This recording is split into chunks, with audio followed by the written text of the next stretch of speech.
স্বামী কাবাব তো অনেকজনে অনেক রকমের খেয়েছেন, চিকেন মাটন, কিন্তু কেউ কি ভেজ দিয়ে খেয়েছেন কখনো? আমি তো বানিয়েছি এটা মোচা দিয়ে। এটা খেতে সত্যিই বলছি খুব সুন্দর হয়েছিল। যদি আপনারা একটা ট্রাই করেন বাড়িতে তো দেখবেন এটা কতটা টেস্ট হয়। তো যাই হোক, আমি মোচাগুলোকে ভালোভাবে ছাড়িয়ে এগুলোকে আমি ছোটো ছোটোভাবে কেটে নিচ্ছি।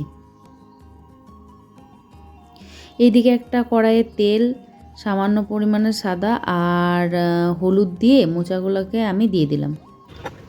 আর আরেকটা পাত্রে আমি ছোলার ডাল, ভিজিয়ে রাখা ছোলার ডাল আর আলু দিয়ে সিদ্ধ করতে বসিয়ে দিয়েছি। আর একটা পেঁয়াজকে আমি ছোট্ট ছোট্ট সাইজে কেটে নেব।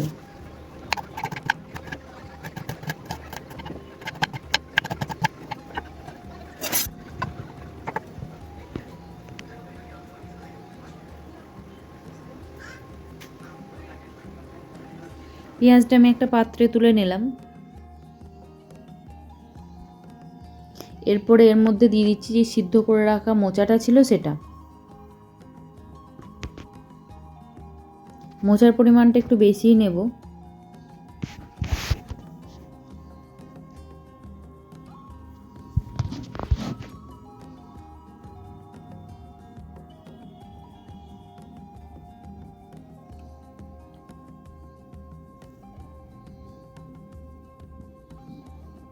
আর নিয়ে নিচ্ছি এর মধ্যে যে সিদ্ধ করে রাখা আলু আর ছোলার ডালটা ছিল সেটা।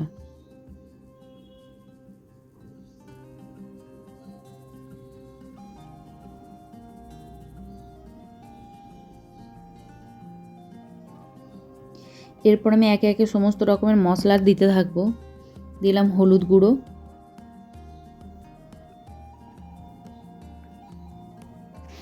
দিলাম গরম মশলা গুঁড়ো। গরম মশলা গুঁড়োটা একটু বেশিই দিতে হবে, যেহেতু আমি গোটা গরম মশলা দিয়ে ডাল সিদ্ধ করিনি তাই।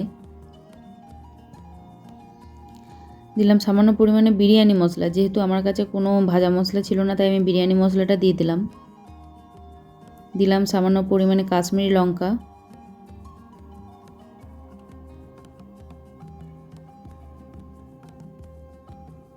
দেবো সামান্য পরিমাণে মিট মশলা। এটা টেস্টের জন্য, আপনারা স্কিপ করতেও পারেন।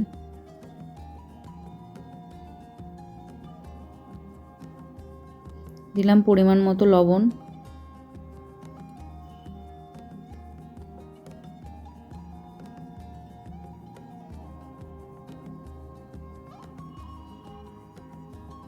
দিলাম ধনে গুঁড়ো,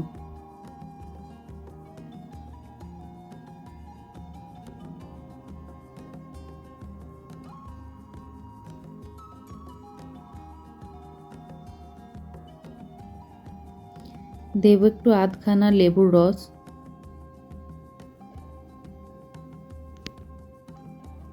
দিলাম গোলমরিচের গুঁড়ো।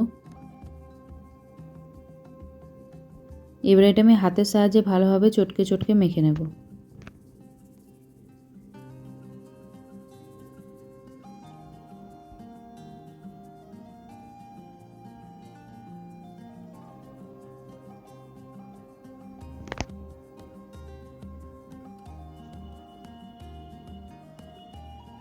ভালোভাবে আমার মাখা হয়ে গেছে।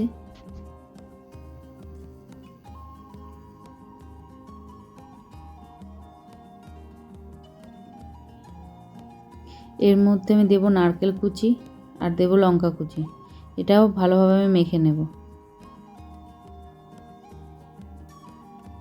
তারপর একটা তাওয়াতে সাদা তেল গরম করে তার মধ্যে সামান্য পরিমাণে বাটার দিয়ে সেটা ভালোভাবে গরম করে নেব।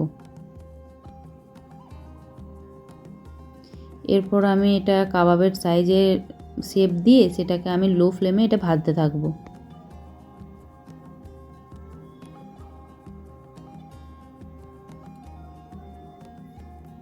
এটা উল্টে পাল্টে লো ফ্লেমে ভালোভাবে আমি এটাকে ভেজে নেব।